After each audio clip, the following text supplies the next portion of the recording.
I am ready. Serbisyong totoo ng GMA News.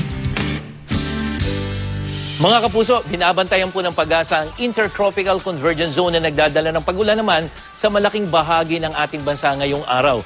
Posible raw pong may mamuong low pressure area mula sa kaulapang ito at yan po ay nakasama doon sa ITCC at oobserbahan nila ito hanggang mamayang hapon. Sa Metro Manila, mataas po ang tsansa ng pag-ulan. 100% po yan, lalong-lalo na pagdating ng gabi. Ganito rin ang aasahan natin sa iba pang bahagi ng Luzon, lalo po dyan sa Southern, Central, hanggang dito sa may Western section. May pag-ulan din sa Visayas, lalong-lalo na dyan sa Central at Eastern section. Halos buong Mindanao ang makakaranas naman po ng katamtaman hanggang sa malalakas na ulan ayon sa Pag-asa. Kaya paalala po mga kapuso, maging alerto sa banta ng dagliang pagbaha at ng landslides. Para sa iba pang impormasyon tungkol sa lagay ng panahon, bisitahin lang ang website at Facebook page ng GMA Weather.